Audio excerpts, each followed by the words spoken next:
डाक कर्मचारी संघर अधिवेशन अखिल भारतीय डाक कर्मचारी तृतीय संघ और पोस्टमैन ओएमटीएस संघर मिलित कार्यकारी कमिटर अधिवेशन केन्दुझरगढ़ प्रधान डाकघर परिसर में अनुष्ठित होईछि। सभा प्रारंभरू दिव्यांगत कर्मचारी उद्देश्य निरप्रार्थना पूर्वक श्रद्धांजलि अर्पण करा जायथिला। निकटरे सेवानिवृत्त कर्मचारी मानक पुष्पगुच्छ और उपढंकन दे संबर्धना दिया जायथिला।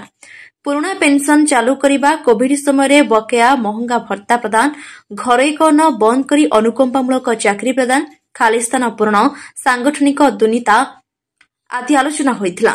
कार्यक्रम को सर्वश्री वसंत कुमार पात्र, विनोद बिहारी मोदी, प्रशांत बारिक, अक्षय पट्टनायक, लक्ष्मीधर महंत, बसंत नायक, असित पाणिग्राही, महेन्द्र महंत, प्रभोचन बारिक, किरोत महंत प्रमुख नेतृत्व तथा अन्यान्य कर्मकर्ता सभ्यों समारोह सफल होइथिला। लक्ष्मीधर महंत धन्यवाद अर्पण करने सह सांग करथिले। एही अवसर में अमूल्य कुमार मिश्र, शरद चंद्र पात्र, सरोज कुमार नायक, बल्लभ पात्र, क्षेत्रमोहन नायक, गुरुचरण नायक, रंगाधर नायक, रत्नाकर नायक, उमा साहू प्रमुख अतिथि को संबर्धित करा जायथिला। केन्दुझरु Magan Kumar Malik report, Chakravyuh news. Basant Kumar Patra, divisional secretary, all India postal employ union group C Keonjhar divisional branch. आज आमर केन्दुझर हेड पोस्ट ऑफिस रे आमर जॉइंट वर्किंग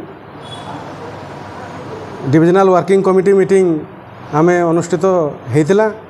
ए डिविजनल वर्किंग कमिटी मीटिंग रे आमर जते सभ्य जते आमर डीडब्ल्यूसी मेंबर्स, ऑफिस बियरर्स सब एकाठी ही आमर जो कॉन्फ्रेंस पर आमर All India postal employ union रो विभिन्न प्रकार तार सांगठनिक कार्य एवं तांकर कार्यक्रम एवं आमर कर्मचारी मानकर विभिन्न प्रकार समस्या आ तांकर वेलफेयर काम को आम विस्तृत भाव में आज आलोचना करूँ।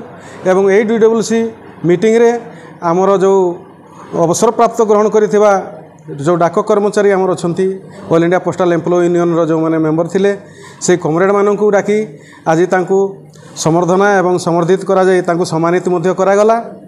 एवं आगामी दिन में आमर यही पोस्टल एम्प्लॉय यूनियन केमती केन्दुझर रे सुदृढ़ हो पारिबो एवं आमर यूनियन को केमती आगू आमे नहीं पारिबु एवं कर्मचारी मानकर विभिन्न समस्या आमर डाक अधीक्षक सम्मुख में रखी से सबुर समाधान पई प्रतिकार केमती करी हेबो एवं समाधान करी हेबो ता विषय विशद भाव में आलोचना कराइतिला।